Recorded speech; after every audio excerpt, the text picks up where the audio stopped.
Բարի երեկո, Ազատության եթերում լրատվական կենտրոնն է, այսօրվա թեմաներն են։ Մենք նոր պետք է Եվրոպա շուկա մանգանք։ Հարցերը շատ են։ Ռուսական պատժամիջոցները նախընտրական քարոզչության վերջին օրերի գլխավոր թեման։ Արդեն արտահանվում են ուրիշ ուղղությունները։ Սպանում են Հայաստանի գյուղատնտեսությունը։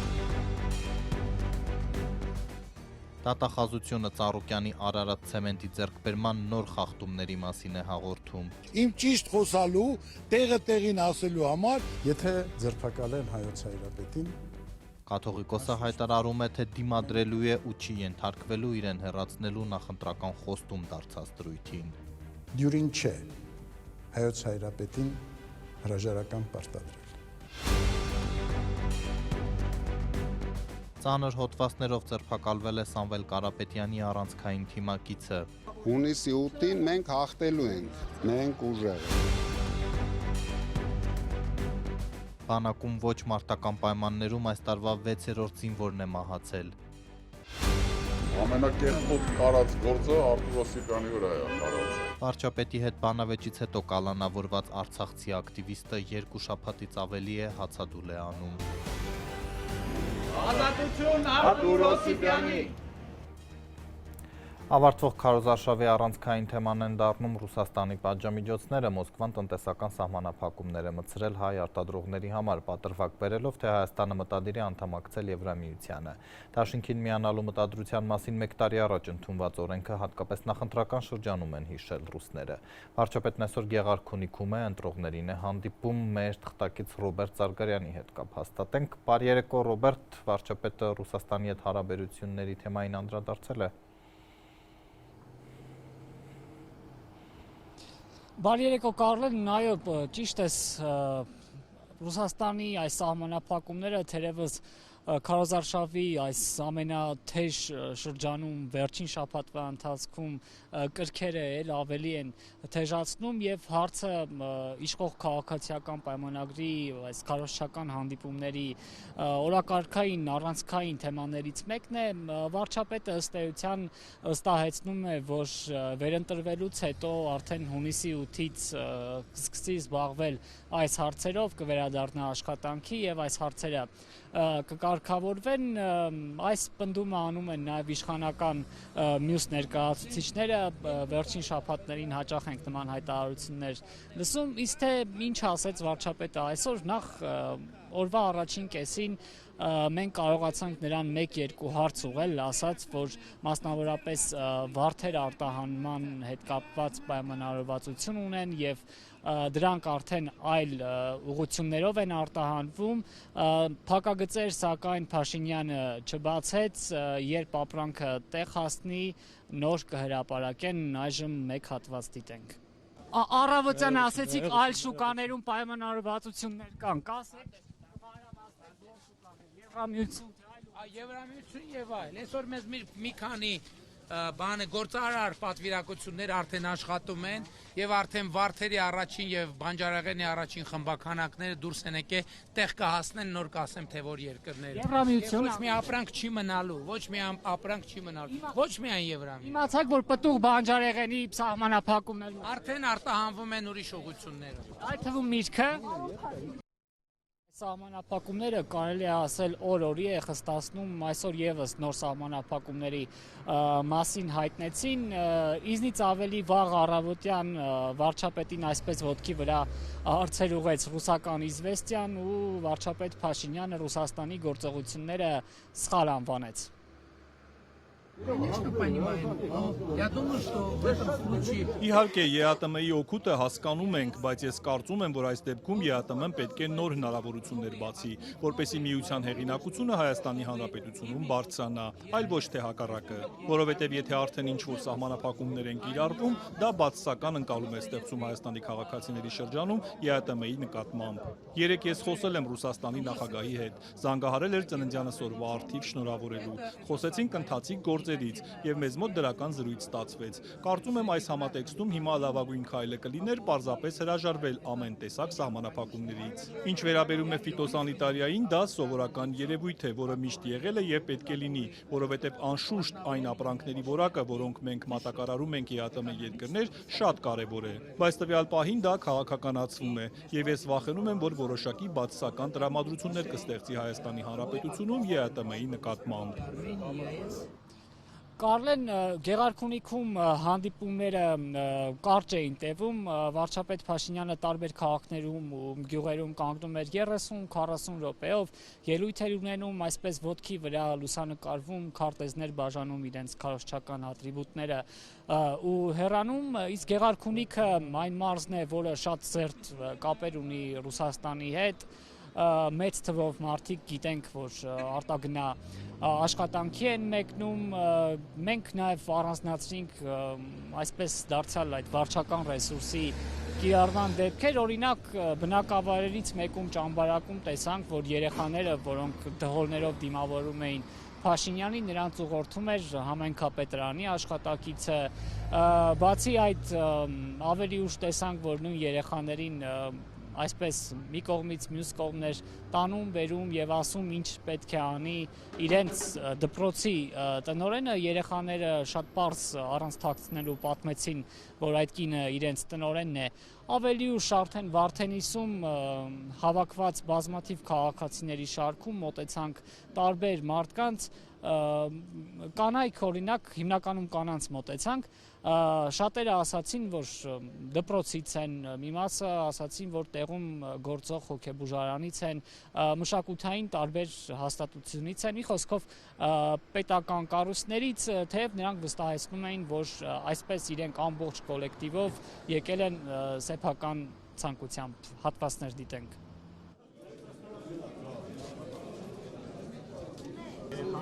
Ես դոհոլ նվագողներին չեմ ուղղորդում։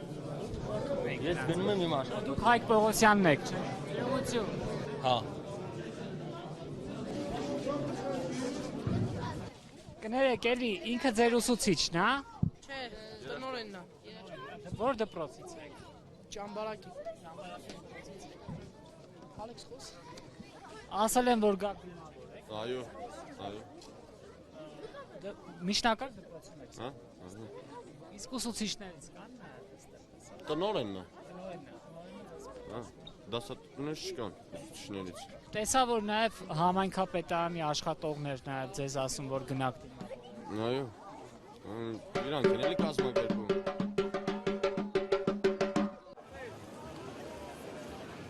Դուք հենց Վարդենիսից եք։ Որտեղ եք աշխատում։ Վարդենիսի Բադեյան պետական կոլեջում։ Ձեր գործընկերներն են։ Այո։ Բոլորով եք։ Այո։ Չի որոշեցիք, հա։ Որ դպրոցից եք։ Խաչախբիրի։ Բոլոր գոլեգաներով եք։ Այո, ամբողջ կոլեկտիվով ներկա ենք։ Ինչու որոշեցիք։ Այդտենց, որովհետև սիրում ենք մեր վարչապետին ու հավատում ենք։ Ձեր տնօրենն է, հա։ Այո, իմ տնօրենը ներկա է։ Իսկ միասին եք եկել։ Այո, բոլորս միասին ենք։ Որ մեքենայով հատուկ, թե։ Չէ, մեր մեքենաներով։ Մեր մեքենաներով ենք եկել։ Տնօրենը ասել էր, որ Ոչ, ես քաղաքից եկել եմ հատուկ դիմավորելու Նիկոլ Փաշյանին։ Որտեղից եք դուք դպրոցից։ Հոգեբուժարանից։ Այստեղ է գտնվում։ Ինչպես։ Որ տարածքում։ Վարդենիսում է։ Միայն դուք եք եկել, թե ձեր գործընկերները։ Մեր գործընկերները բոլորը։ Իսկ ինչու որոշեցիք գալ բոլորը։ Որովհետև մենք խաղաղության կողմնակից ենք։ Մենք ձեր ղեկավարն են, հա։ Ճիշտ ասած շատ էին, երևի։ Քննարկվել եք նախապես։ Ոչ, ուղղակի գիտեի, որ ստեղ ենք ու գալիս ենք, եկել եմ։ Դե մենք Փաշինյանին շատ ենք հարգում, խաղաղություն ենք ուզում, ամենալավն ու բարին մեր հայ ժողովրդին լինի, ամփորձանք, մենք էլ ծառայում ենք Հայաստանի Հանրապետության։ Ձեր ղեկավարը ասել էր, որ արժեք է։ Չէ, ղեկավար ամեքս մեր ցանկությամբ ենք եկել, ղեկավար ինչ գործ ունա։ Ես իմ ցանկությամբ, ամեկն իր ցանկությամբ։ Ես հիշեցնեմ, որ մեր թղթակիցը հաղորդում էր Գեղարքունիքի մարզից, շնորհակալություն Ռոբերտ, եւ այժմ վերադառնանք Ռուսաստանի պատժամիջոցներին։ Ռուսաստան ուղևորվող ու հայ-վրացական սահմանին կանգնած բեռնատարների վարորդները դժգոհում են, մնացել են ճանապարհի կեսին ստանալով լուրը, որ Ռուսաստանը չի ընդունելու իրենց ապրանքը։ Անհատ բեռնափոխադրող Նարեկ Եղինյանը 17 օր Լարսի անցակետում կանգնելուց հետո այսօր վերադարձավ Հայաստան։ 20 տոննա ելակը տեղավորել էր սառնարանում անորոշ։ Չգիտի ահռելի քանակի ապրանքի ճակատագիրը կամ թե դեռ որքան կվճարի այն սառնարանում պահելու համար։ Ժպտերես ձևով դիմավորում են, ասում են «Սորիշիցը», իրանք ոնց ուզեն այտենց։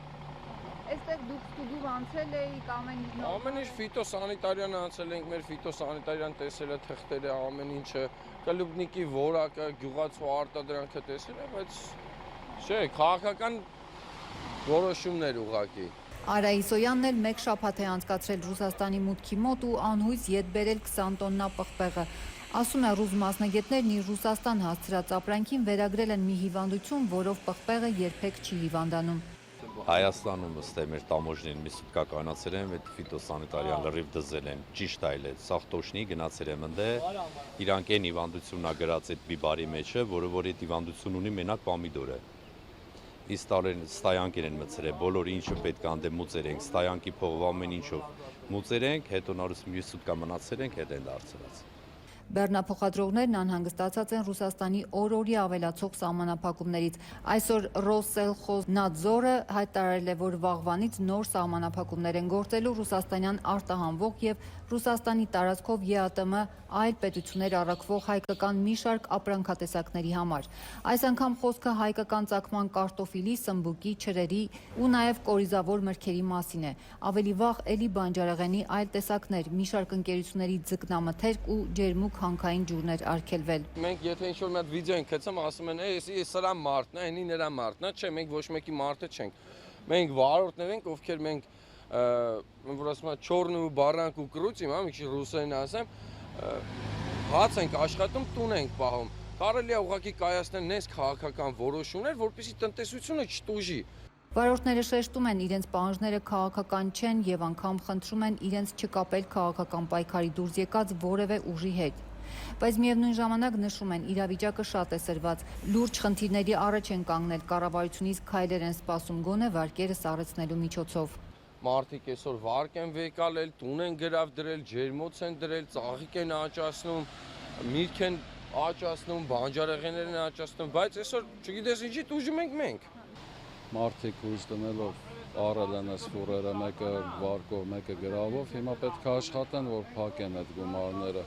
Էլի խնդիր չկա, եթե կանգնած ենք խնդրի առաջ կսպասենք, թող մեզ ասեն սպասենք ինչքան բանկային թեկուզ օգնեն, արձակուրդ տան, մենք ոչ փող ենք խնդրեն, ոչ է, մենք կանգնած ենք պետության մոտ, կսպասենք ինչքան պետք։ Միշտ էլ եղել է այս խնդիրները, նենց չի, այսօր ուղղակի շատացավ։ Վրացու զեռնավոզները դատարկ գալիս են ստայանքից դուրս են գալի, մենք սկառապորտով կանգնում ենք, նույնն էլ հակառակ կողմն է։ Այսօր վարչապետ Նիկոլ Փաշինյանը Գեղարքունիքի մարզում հայտարարեց, թե Հայաստանից արտահանողների համար նոր շուկաներ են գտել դեպի Եվրոպա։ Ասաց արդեն որոշ բեռնափոխադրողներ ճանապարհ են ընկել, բայց երկրների անուններ չտվեց։ Մինչդեռ վերևներից հնչող այս գրավիչ հայտարարությունն այնքան էլ հույս չի տալիս հարցի լուծման սպասող բեռնափոխադրողներին։ Նարեկ Եղիյանը ցույց է տալիս իր 2018 թվականի արտադրության բեռնատարը, որ ըստ նրա Եվրոպա չի կարող հասնել, այնտեղ բոլորովին այլ պահանջներ են, մեծ հարկեր ու վճարներ, թանկարժեք ապահովագրություն։ Հայաստանից միայն մեծ ընկերությունները դրա հնարավորությունը կունենան։ Հազարավոր վարորդներ դարձյալ լուսանցքում կմնան, ասում եմ։ Մենք ուրախ ենք, որ մեր պետությունը այլընտրանքային այլ ճանապարհներ է, բայց այդ ճանապարհները ունեն հարցեր, ու այդ հարցերը շատ են։ Թող մեզ ընդունեն, մենք գան, մեր հետ խոսեն, մենք մեր հարցերը տանք, ոչ թե տենց դրսից այնքանավոր հայտարարություններով հանդես գանք։ Բացի այդ, թերահավատ են, թե Եվրոպայում սպասում են հայկական արտադրանքին։ Բխի չգտավ Եվրոպայում շուկա Վրաստանը, հետո փոշմանեց, Ռուսաստանի հետ սկսեց եղբայրական քայլեր ձեռնարկել, հա։ Իսկ մենք նոր պետք է Եվրոպա շուկա ման գանք, ինչ ենք վաճառելու այնտեղ։ Պամիդոր, Իսպանիան թողալու է մենք Եվրոպայում պամիդոր վաճառենք, Բուլղարիան թողալու է մենք բիբար վաճառենք, թե Ֆրանսիան է թողալու կայնակ վաճառենք։ Այսօր Նիկոլ Փաշինյանը նաև խոստացել է, թե կսուբսիդավորեն Ռուսաստանի սահմանափակումներից տուժած գործարարներին։ Վարորդներին դեռևս անհասկանալի է, ով է օգտվելու կառավարության այդ արտոնությունից, երբ կգործի, ինչ չափով ու որքան դա կծածկի իրենց վնասները։ Չգիտեմ, այդ սուբսիդավորումը ում վրա է անդրադառնալու, ոնց է անդրադառնալու, ինչ տեսակներով է անդրադառնալու։ Չէ, ուղղակի գիտեք ոնց հարցը սուբսիդավորումը չի, հարցը տնտեսական աորտայի խնդիրը լուծելն է։ Բագրատաշենի անցակետի մոտ հավաքված վարորդներին անընդհատ վերահսկում են Տավուշի բարձրաստիճան ոստիկաններ։ Նրանց հետ զրույցներ ունենում, փորձելով կանխել հնարավոր բողոքի ակցիաները։ Այսօր միջպետական ավտոճանապարհ փակելու փորձեր արեցին նաև Բավրայի անցակետում, բայց ռուսաստանյան շուկաներից զրկված բեռնատարների վարորդների ակցիան չհաջողվեց ոստիկանների միջամտությամբ։ Այնտեղ եւս վարորդները հայտարարում են, թե բեռնափոխադրող ընկերությունները նախապատվությունը տալիս են ոչ թե Հայաստանում հաշվառված, այլ երրորդ երկրներից եկած վարորդներին։ Վերջիններս ավելի էժան են իրականացնում բեռնափոխադրումը, քանի որ հարկերից ազատված են։ Ստացվում է, հայաստանցի վարորդներն անհավասար մրցակցության առաջ են կանգնած։ Դեռ ամիսներ առաջ են այս հարցը բարձրացրել կառավարության առաջ, բայց լուծում այդպես էլ չի տրվել։ Օրինակ ես եթե բեռնափոխադրող եմ, նույն բեռը կարող եմ տեղափոխեմ օրինակ $2000,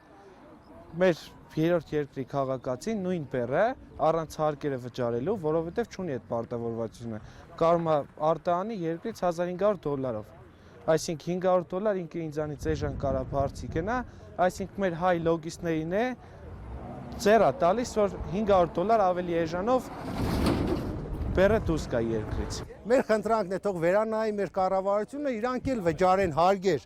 Եվ ըստ այդմ այդ ամեն ինչը կդառնա վերահսկելի։ Բագրատաշենի անցակետին մոտ կիլոմետրերով շարված բեռնատարների վարորդները մի քանի րոպեով կարողացան արգելափակել երթևեկությունը։ Ասում են դեռ կմնան այստեղ գուցե նաև գիշերներով, մինչև իրենց հարցը լուծվի։ Շեշտում են որևէ պաշտոնյա հանդիպելու իրենց առաջարկները դեռ չի ընդունել։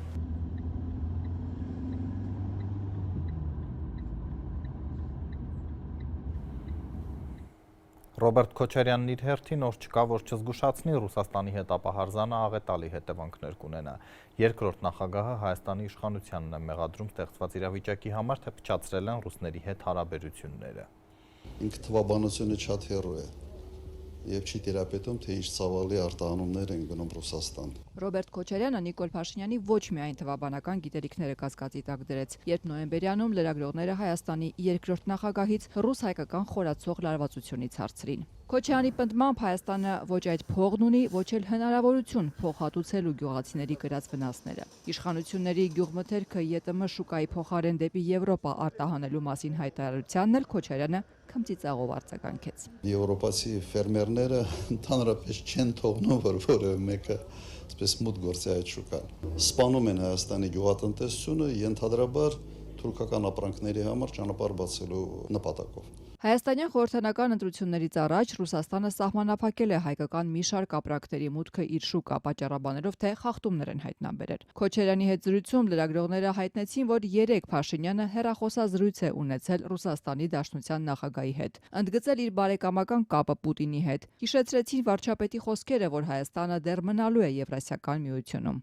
Ռոբերտ Քոչարյանը ընդհանրապես հորդորեց Փաշինյանին։ Բոլորս պետք է ուղղակի դիմենք, խնդրենք Փաշինյանին, ոչ մեկի հեռախոսով չխոսա։ Իշխանությունը ի դեպ հենց Քոչարյանին է մեղադրում, որ իր կառավարման օրոք է Հայաստանը չափազանց մեծ տնտեսական կախվածության մեջ ընկել Ռուսաստանից։ Հիշեցնում է նաև Գույք պարտքի դիմաց ծրագիրը, որի արդյունքում Հայաստանի մի շարք ռազմավարական ձեռնարկություններ անցան ռուսական վերահսկողության տակ։ Քարոզարշավի ողջ ընթացքում Քոչարյանը շարունակում է պնդել, որ իր վարած քաղաքականությունը ճիշտ է եղել։ Գործող իշխանություններին մեղադրում Ռուսաստանի հետ հարաբերությունները փչացնելու համար։ Հայտարարում Փաշինյանի արտաքին քաղաքականությունը դեմ է Հայաստանի տնտեսական շահերին։ Երկրի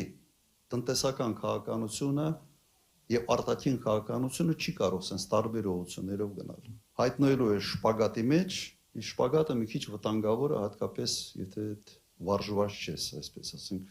Արդեն դահլիճում տավուշցիների հետ զրույցում Քոչարյանն ու իր թիմակիցները նորից կրկնեցին. Անվտանգությունը համար մեկ թեման է, լինի քաղաքական թե տնտեսական։ Իր ելույթում Հայաստան դաշինքի падգամավորության թեկնածու Իշխան Սաղաթելյանը հայտարարեց, որ իշխանությունը փորձում է ամեն գնով սահմանափակել իրենց գործունեությունը։ Հայտարարեց, որ խուզարկել են դաշինքի աշտարակի նախընտրական շտաբերը եւ ազգային ժողովի падգամավոր Աշոտ Սիմոնյանի բնակարանը։ Իրավապահները առայժմ տեղեկություն չեն հայտնել, ինչի համար են խուզարկել շտաբերն ու падգամավորի բնակարանը։ Ավելի վաղ քրեական գործեր հարուցվել դաշինքի Սպիտակի գրասենյակի ներկայացուցիչների դեմ բարեգործության արգելքը խախտելու մեղադրանքով։ Սրանով որևէ հաջողության չեն հասնել։ Այսօր նոյեմբերյանում դահլիճից հարց հնչեց Ադրբեջանում պահվող հայ գերիների մասին։ Ինչպես է Քոչարյանը նրանց հետ բերելու։ Հնարավորություն կա, կարճ արձագանքեց երկրորդ նախագահը, կարծիք հայտնելով, թե ներկայիս իշխանությունը պարզապես այդ հարցով չի զբաղվում։ Իշխանությունները մինչդեռ վստահեցնում են, որ ամեն օր աշխատում են գերիներին ետ բերելու ուղղությամբ։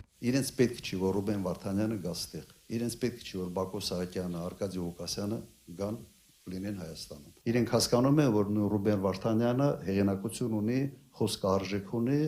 եւ կարող է ինչ որտեղ կողքի չմնա, այսպես ասենք, պրոցեսներից։ Մարզից մարզ շրջող եւ հիմնականում դահլիճներում ելույթ ունեցող Քոչարյանը նաեւ ժամանակ առ ժամանակ սոցիալական ցանցերում ընտանեկան պատմություններով է կիսվում։ Օրինակ, երեք հայր ու որդի մտերմիկ զրույցի էին բռնվել։ Բազմոցին, սուրճ ըմպելով, նախ սկսեցին հայոց լեզվի նրբություններից։ Ռոպե,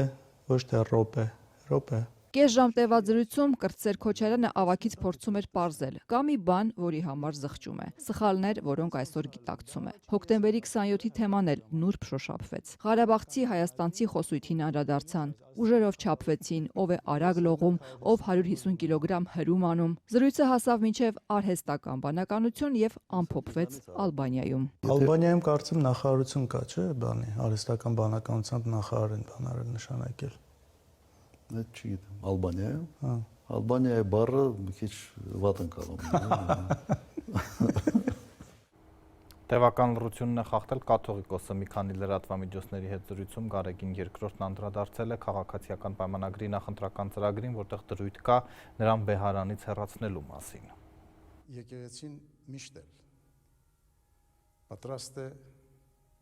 իր իրավունքները պաշտպանել ամբողջանվեր կերպով եւ որևէ կերպ որևէ կառույցի եւ իշխանության թույլ չտալ որ միջամուխ լինի եկեղեցու ներքին կյանքին եւ փորձի եկեղեցին ենթարկեցնել իր կամքին եւ որպեսզի հասնեն իրենց առաջադրած նպատակին հեռացնել հայոց հայրապետին իր պաշտոնից։ Եթե այդ նպատակի իրագործման համար նման գործողության դիմեն ձերբակալեն հայոց հայրապետին, անշուշտ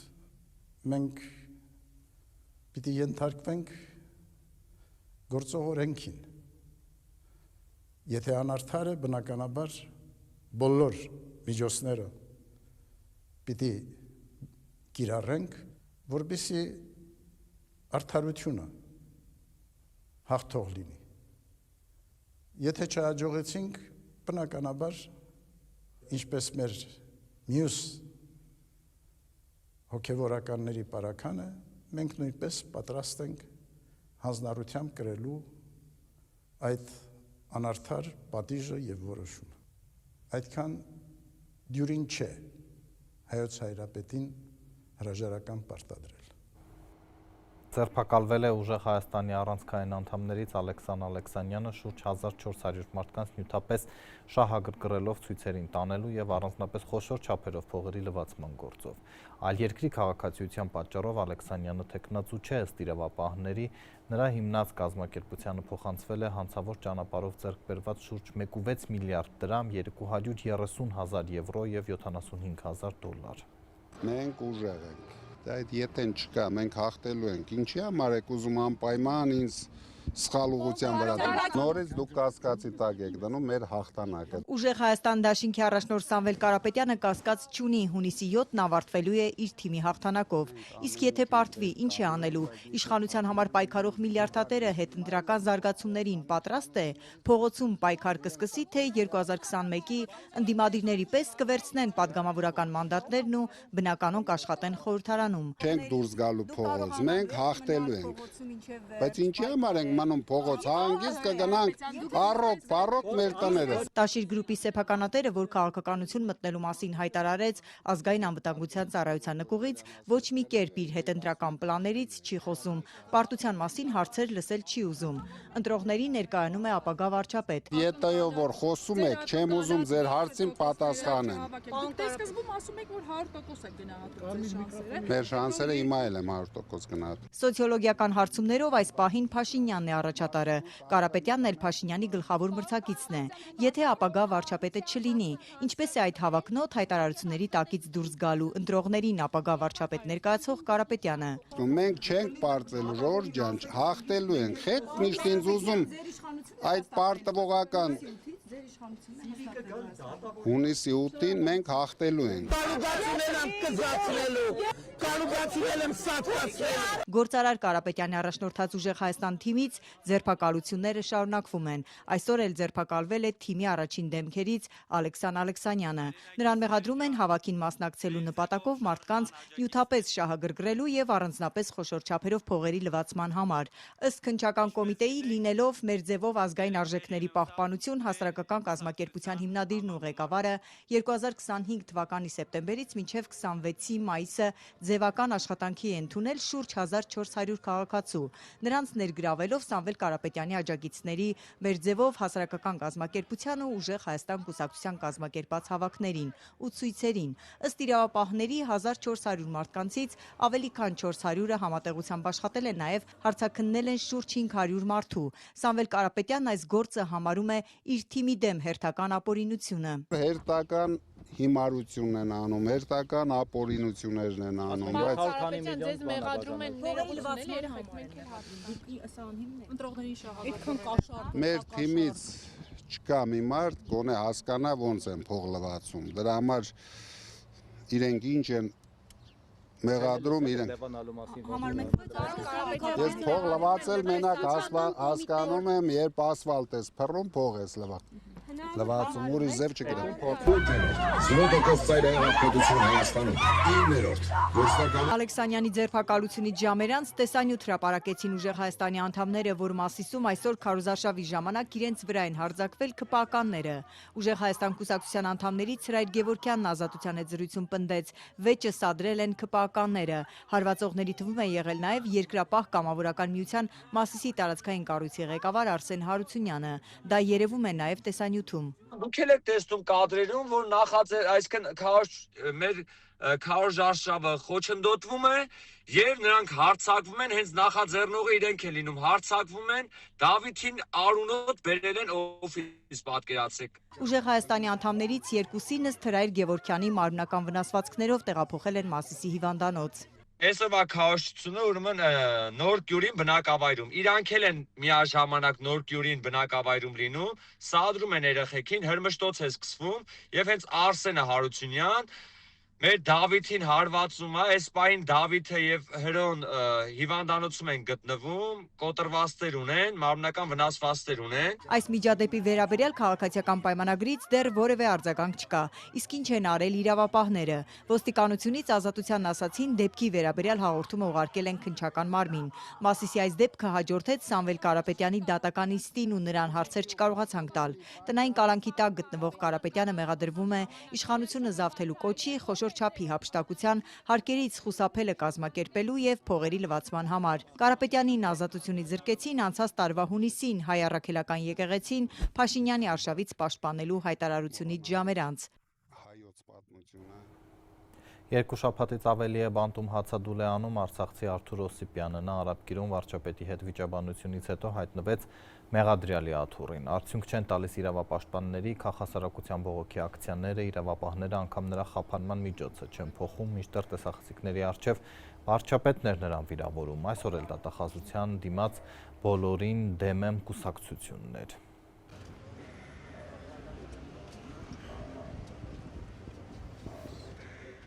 Դժվար է քովրակ գործ կարել, հա։ Բայց գիտես, ամենակեղտոտ կարած գործը Արտուր Օսիպյանի վրա է կարած։ Դուք ուզում եք ձեր վրա էլ, հա, գործ կարել։ Արտուր Օսիպյանի։ Արտուր Օսիպյանի։ Խիստ անարդար ենք համարում այն, որ Արտուր Օսիպյանին ձերբակալել են,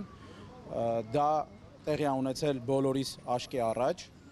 ու որևէ պատճառ չկա Արտուր Օսիպյանին այսքան ժամանակ պահելու։ Գագիկ Ծառուկյանը քարոզարշավին զուգահեռ նաև ստիպված է իր ունեցվածքի հարցերով զբաղվել, նա դարձել է վարչապետի ամենօրյա հայտարարությունների հերոսը։ Նիկոլ Փաշինյանը խոստանում է Ծառուկյանի շքեղ առանձնատունը պետությանը փոխանցել։ Մինչև դա պետականացվեց Բարգավաճ Հայաստանի առաջնորդի Փեսայի տունը, վարչապետի ցուցակում է նաև Ծառուկյանի ցեմենտի գործարանը, որով իրավապահներն արդեն զբաղվում են։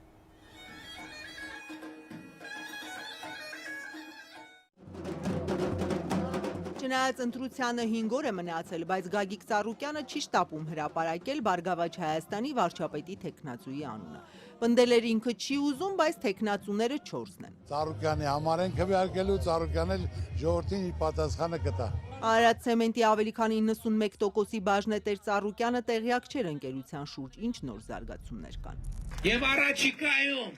ես ասում եմ, որ Արարատ ցեմենտ գործարանը նույնպես որպես Գուլոյան Ծառուկյան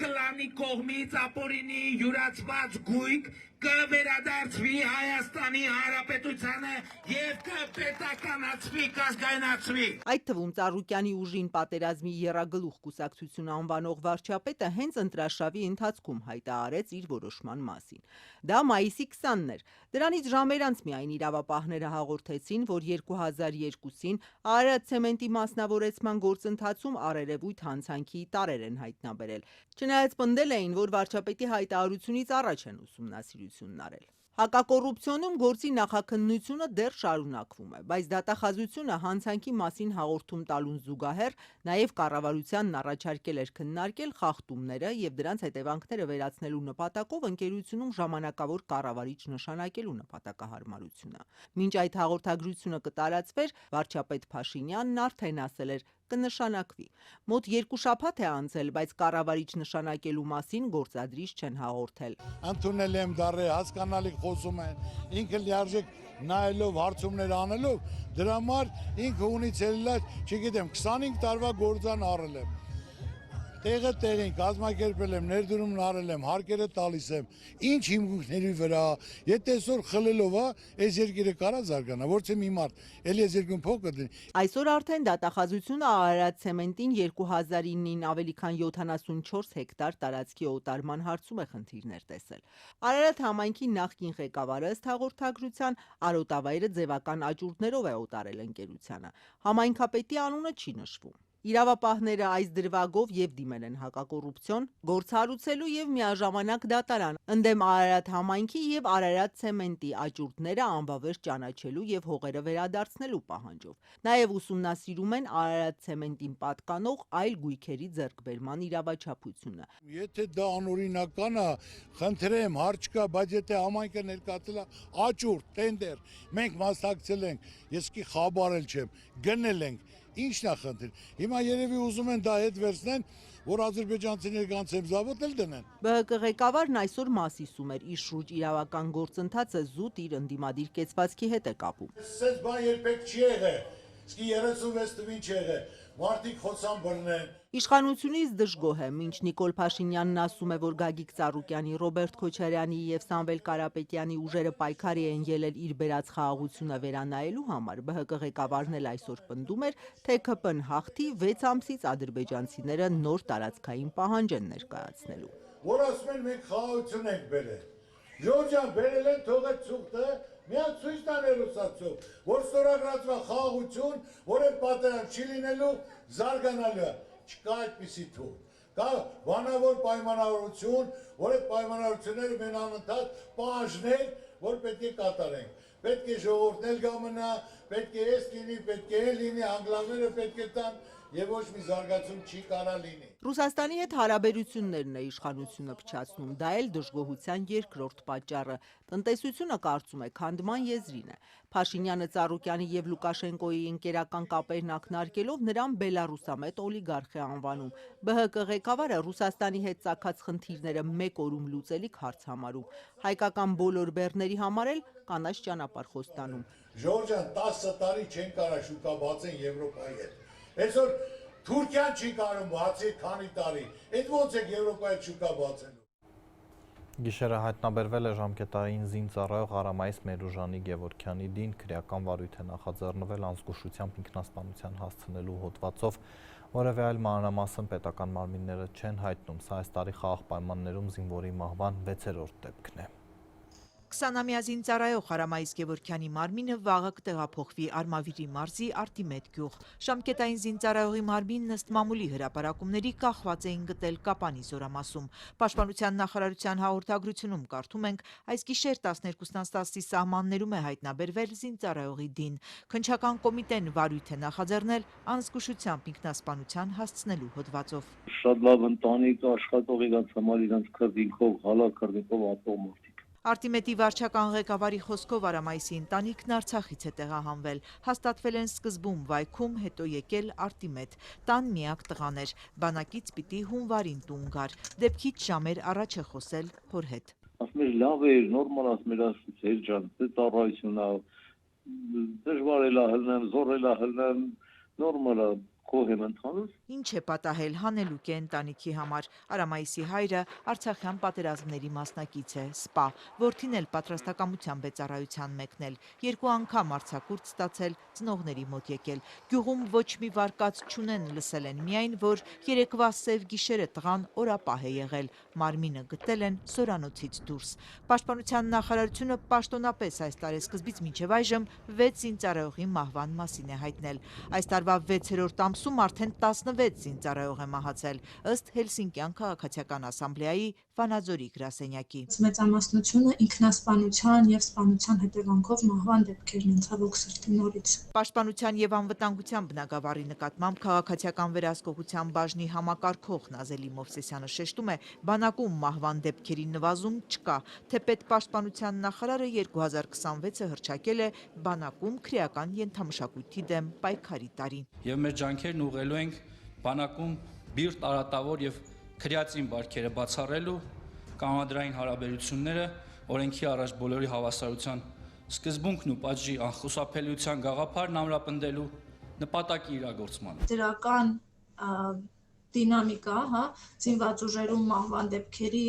թվի նվազման ուղղությամբ չի արձանագրվել։ Ավելին կարող եմ ասել, որ տոկոսային հարաբերակցությամբ եւ թվային առումով շարունակում են գերակշռել այս պատճառներով ինքնասպանության եւ սպանության հետևանքով մահվան դեպքերը, ինչին հիմնականում նախորդում են միջանձնային հարաբերությունները, ոչ կանոնադրային հարաբերությունները, զինված ուժերում քրեական բարքերի առկայությունը։ Բոլորովին այս կարծիքին չէ պաշտպանության նախարար Սուրեն Պապիկյանը, նա համարում է, որ զինված ուժերում կարգապահության հաստատման առումով շոշափելի գործ են արել։ Նիկոլ, վարչապետ, Նիկոլ, վարչապետ։ Վերջին շրջանում Պապիկյանը թիմի հետ նախընտրական եռուզեռի մեջ է եւ քարոզչական առօրյան ընդհատում է միայն զինվորական դեֆիլեով ու նոր սպառազինությամբ պարտանալու համար։ Իրավապաշտպանները հարցնում են, եթե շոշափելի աշխատանք է կատարվել, պիտի որ դա երևար, այսինքն մահվան դեպքերի թիվը բանակում պիտի նվազեր։ Թե որքանով են արդյունավետ, մենք կարող ենք դատել ներկայումս նման պատճառներով մահվան դեպքերի շարունակական արձանագրումից։ Իրավապաշտպան Նազելի Մովսեսյանը պատմեց իրենց վերլուծությունների հիման վրա մի շարք առաջարկներ էին ներկայացրել պաշտպանական գերատեսչությանը, քրեական բարքերը մեղմելու, միջանձնային հարաբերությունները զինված ուժերում մթնոլորտը փոխելու համար։ Հոգեբանների թվի ավելացումը բոլոր զորամասերում, որովհետև գործնականում մենք տեսնում ենք, որ այն զորամասերում, որտեղ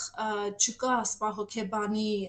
հաստիքը կամ կա, բայց արդյունավետ չի գործում։ Մենք ունենում ենք միջանձնային հարաբերությունների խնդիրներ, որոնք հանգեցնում են մահվան դեպքերի։ Այսօր զորամասերի կեսից քիչ ավելի ու միայն հոգեբաններ կան։ Իրավապաշտպանը կարևոր է համարում նաև ներսում դասընթացներ, վերապատրաստումներ անելը մարդու իրավունքների խտրականության խնդրի վերաբերյալ, վերադաս, ստորադաս կոնֆլիկտը, հովանավորչությունը, սրանք բանակային բարքերի մաս են։ Սուրեն Պապիկյանի հռչակած քրեական ենթամշակույթի դեմ պայքարի տարին կիսվել է, մահվան դեպքերի ծանր վիճակագրությունը դեռ չի փոխվում։ Ինքը շատ է սիրում այդ գյուղը։ Վայքում ծնված ու Արցախում մեծացած Արամայիս Գևորգյանը կհուղարկավորվի Արտիմետում։